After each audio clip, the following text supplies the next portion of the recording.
Well, good afternoon. Ira Epstein of Linn Associates with your financial market wrap-up for this Tuesday, and this is the 16th of March, 2021, just after 6 p.m. Central Time. So let's talk about a few things. Tomorrow's a huge day. We have the FOMC meeting with their policy statement coming out at 1 p.m. Central Time, and then around 1:30, Fed Chair Powell will begin taking questions from reporters about what was said in that and what he thinks of the economy going forward. This is a big meeting. This is not one you want to stand in front of because it's been since December they've really given us an update as to what's going on. So we've got a quarter under our belt, so to speak, in terms of calendar days that they could give us an update. Traders want to see the dot plot. We want to know what the Fed thinks. I personally think the Fed is going to say that they're leaving monetary policy as is. They're watching it. They've got an eye on what interest rates are doing. However, they want to see the COVID-19 relief bill money go through the economy. That's very important. They want to see businesses rehire. Very important. They want to see spending of that COVID money. Very important. They want to see the vaccines continue on the pace that they are or increase so that things get back to normal. Next, they want to watch inflation. They've had a target they haven't made for a decade, 2%. Why would they raise interest rates now before you're making that momentum? And is a 1.6 rate, 1.7 rate, and a 10-year note enough to stop this momentum? So I think there's several questions. So I'm of the opinion that, like the last meeting, you got to be cautious here.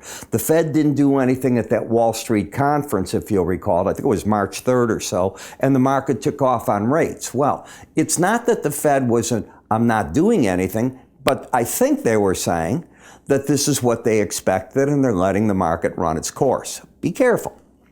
On energies, we'll all be watching what happens there. COVID is now hurting that market. Europe is going into much further of a lockdown.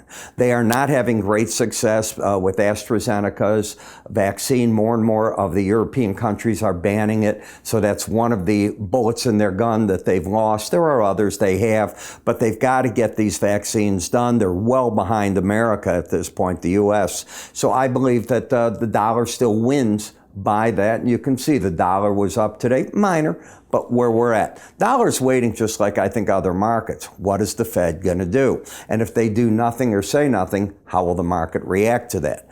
Bonds and notes certainly pretty stable going into all that. When we look at the S&P 500 index, how could you argue what this is? The market's over the 18-week average of closes, and if it were to finish right here, you're up, what, 3/4 of a point, but it would be a new all-time high close.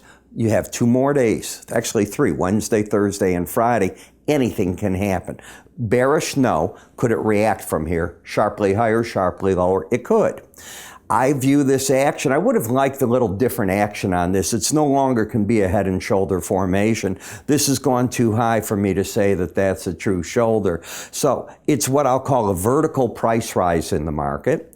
The market along the way has nicely had one of these drop backs. That's what you look for, because without that, I would call it vertical, but now I can say, no, it's got a pattern of higher lows, higher highs.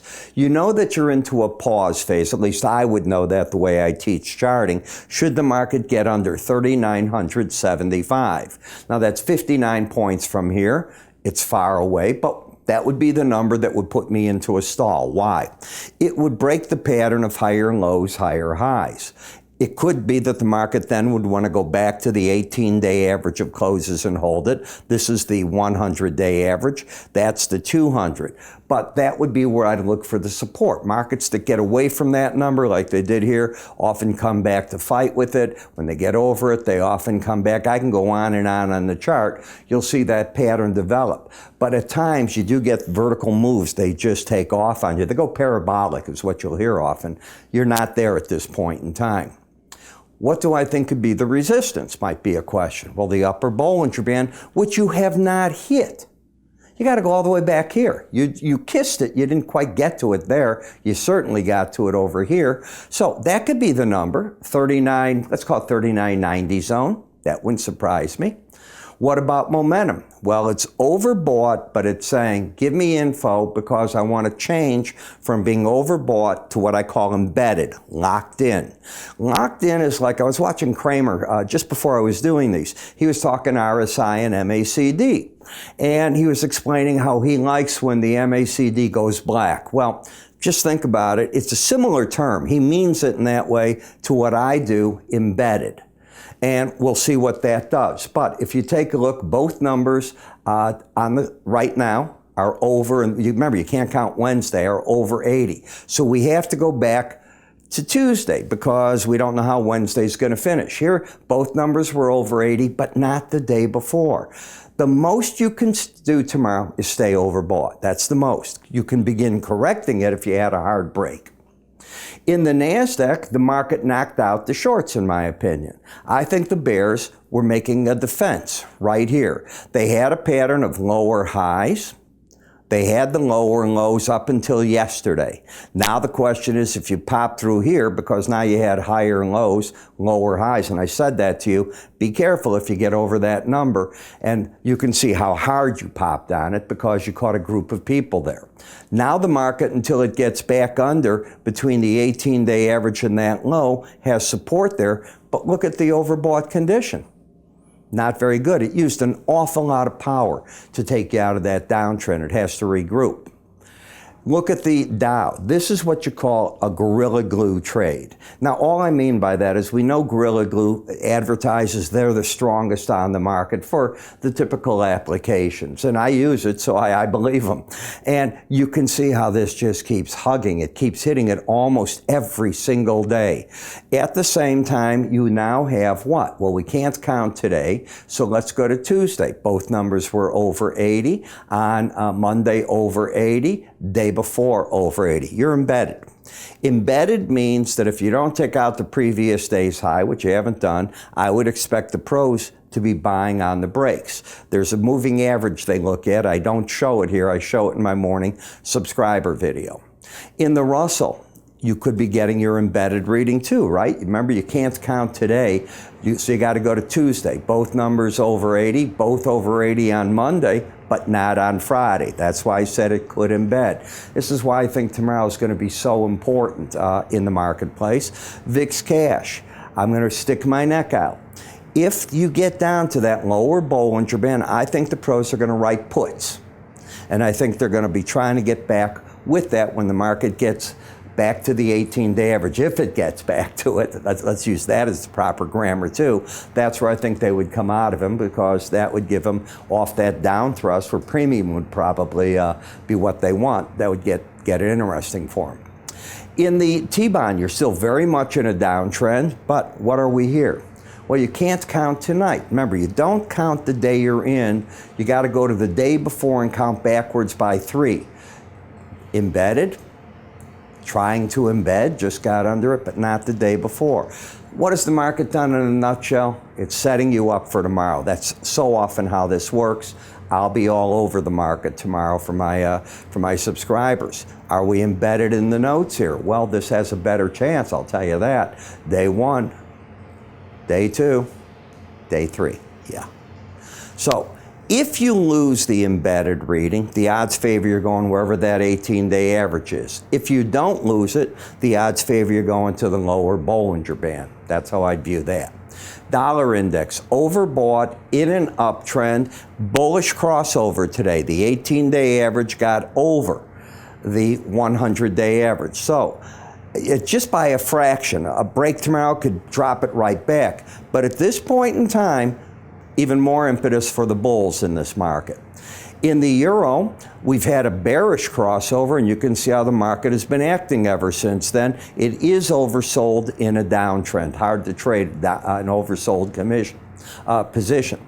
In the British pound, we've had a period of lower highs, lower lows, resistance right here, sort of defining sideways action in a broad sweep here of about 350 to 400 points, 3 to 4 cents in it. Bitcoin overbought. Would not surprise me to see a pullback to 52,317, but the trend is up. But I don't think overbought conditions tell traders, the pros, come on and buy more. I don't see that. I think they wait for embedding, or they use that to be coming out of market positions. In Brent versus WTI crude, well, you can see what you've got here. You're still staying with the Brent having the edge, and it's been that way ever since it got over the 18-day average. The difference as it grows is how much Brent is over WTI crude. When you take a look here, you're overbought. So in my parlance, I like that it was in an uptrend, but it's got higher lows, lower highs now. I'll let somebody else handle that game. What about WTI? Higher lows, lower highs. Somebody else can have that. What about gasoline? I want to own gasoline, but I think now you've got to be very cautious. The market on the close was embedded. It's losing it right now. Now, you don't want to get what's called stochasticitis. One of my brokers, Ron, named that term, and he's so right. You don't want to be looking at every sweep, but it's certainly not an add-on. If you lose it, you want to be out of the market, any close under 79 in it, and regroup. That does not mean I've given up on the bullish that we're going to be higher in the spring. I'm still there. I think you get bear market rallies in natural gas, and I think the pros want to sell into it. I'm looking to see if we're going to get an 18-day bearish crossover under the 100, and I'm at that point of year where I've told you, you're at that funny point. You don't get as cold as you were before. You don't need as much heat. You certainly don't need a lot of air conditioning in the center of the country yet. You do, of course, in Florida, Texas, soon Arizona, of course, Nevada, but not as much as you'll need in the summer. So all the energy draws are a bit smaller, and that typically hurts the market right now. You know, one of the tools during the day that I know the traders look at, I do too. Let's assume that I'm trying to tell my clients to buy or sell at a certain point. If you think I don't look at pivot points, let's assume it gets near it and it's hanging in there. It could be a profit objective. It could be a new entry spot. I'll look at these because I'm looking to see if they've hit the resistance or the support points on the bottom and where the slow stochastic on that 15-minute time frame is. I use it similar to the way that I do regular charts, but I do find it gives an edge intraday. I created a free 3-part video series to show you how to use it. We give you the access to it. You take it right there and away you go. Anything else you need in our free offerings, they're right there as well. If you like this video, please give it a submit. You like it? And I'm Ira Epstein.